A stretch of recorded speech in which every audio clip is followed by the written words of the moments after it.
ഇന്ന് നമ്മളിവിടെ ഉണ്ടാക്കുന്നത് മുരിങ്ങയ്ക്കായും കിഴങ്ങും ഒക്കെ ഇട്ടുള്ള കൊച്ചുള്ളിയൊക്കെ ഇട്ടുള്ള തീയലാണ്.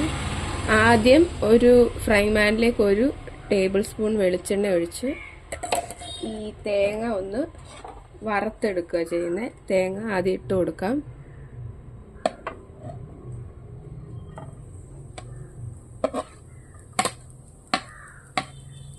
തേങ്ങയുടെ ഒപ്പം തന്നെ ഈ വറ്റൽമുളകും ഒരു 2-3 കൊച്ചുള്ളിയും ഒരു 2 തണ്ട് കറിവേപ്പിലയോട് ഇട്ട് കൊടുക്കുന്നുണ്ട്.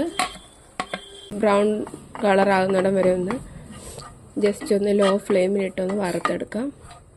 ഇതിലേക്ക് 1 ടീസ്പൂൺ പെരിഞ്ജീരകം കൂടി ഇട്ട് കൊടുക്കുന്നുണ്ട്. തീയലിൽ എപ്പോഴും ചെറിയുള്ളി കൂടുതൽ ഇടുവാണെങ്കിൽ തീയലിന് നല്ല ടേസ്റ്റ് ആയിരിക്കും. തേങ്ങ എല്ലാം ഒന്ന് മൂത്ത് വന്നിട്ടുണ്ട്. ഇനി ഇതിലേക്ക് മസാലപ്പൊടി ഇട്ട് കൊടുക്കാം. 2 ടേബിൾ സ്പൂൺ മല്ലിപ്പൊടിയും 1.5 ടേബിൾ സ്പൂൺ മുളക് പൊടി എടുത്തിട്ടുണ്ട്. പിന്നെ 1 ടീസ്പൂൺ മഞ്ഞൾപ്പൊടി എടുത്തിട്ടുണ്ട്. ഇത് നമുക്കിതിലേക്ക് ഇട്ട് കൊടുക്കാം.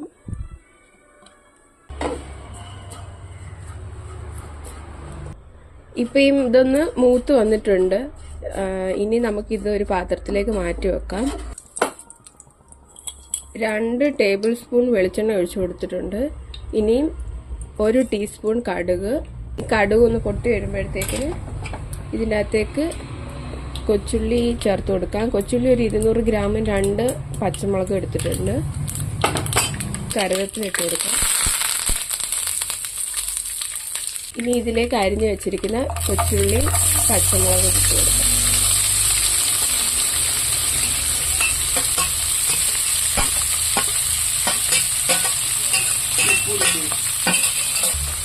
ഒരു 1/4 ടീസ്പൂൺ ഉപ്പ് കൂടെ ചേർത്ത് കൊടുക്കാം. ഇതൊന്ന് വഴണ്ട് വരാം. ഇനി ഇതെല്ലാം ഒന്ന് നല്ലപോലെ ഇളക്കി കൊടുക്കാം. ഇതിനകത്ത് കൊച്ചുള്ളി മാത്രമേ ചേർത്ത് കൊടുത്തിട്ടുള്ളൂ, സവാളയുള്ളി ചേർത്തിട്ടില്ല.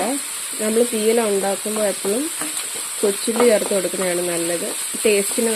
ഇങ്ങനെയുള്ള നാടൻ ഡിഷെല്ലാം ഞാൻ മമ്മിയുടെ റെസിപ്പിയാണ് ഫോളോ ചെയ്യുന്നത്. കാരണം എനിക്കിഷ്ടപ്പെട്ടത് അതായതുകൊണ്ട് ഞാൻ ആ റെസിപ്പിയാണ് ഫോളോ ചെയ്യുന്നത്.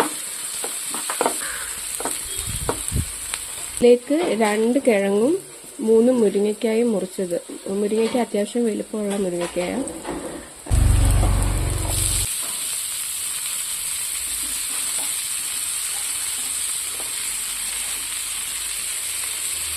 നമുക്കിതൊന്ന് ഇളക്കിക്കൊടുക്കാം.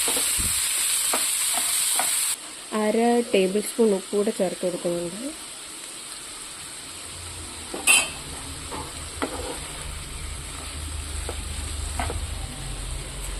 ഇനി ഇതിലേക്ക് ഒരല്പം പുളിവെള്ളം ചേർത്ത് കൊടുക്കുന്നുണ്ട്. ഒരു 2 ടേബിൾ സ്പൂൺ.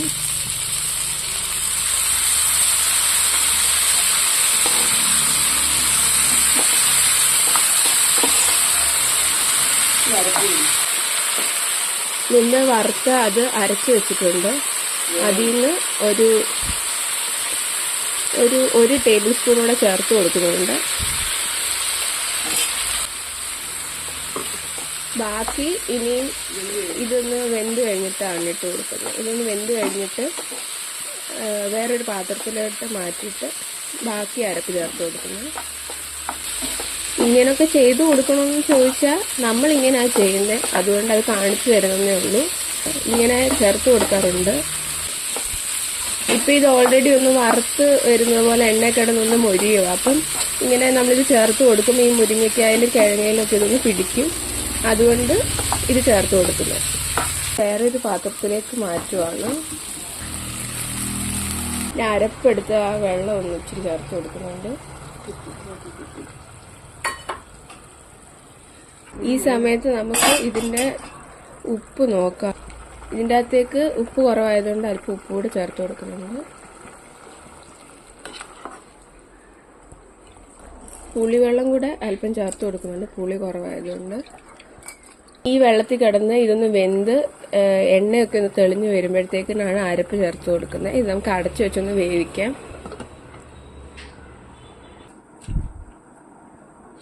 ഇതൊന്ന് തുറന്ന് നോക്കാം.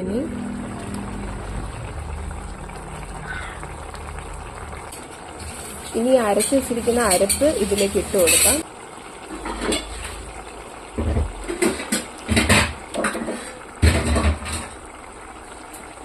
ഒരു 1/2 കപ്പ് വെള്ളം കൂടെ ചേർത്ത് കൊടുക്കുന്നുണ്ട്.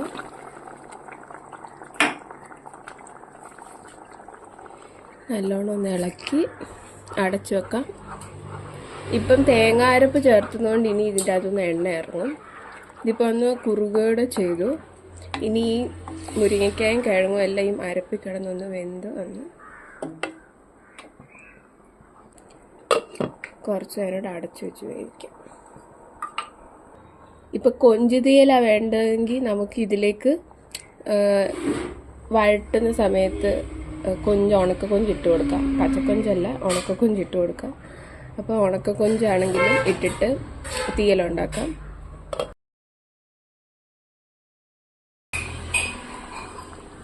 ഇപ്പം കണ്ടോ, എണ്ണ വെക്കുന്നത് നല്ലപോലെ തെളിഞ്ഞു വരുന്നുണ്ട്.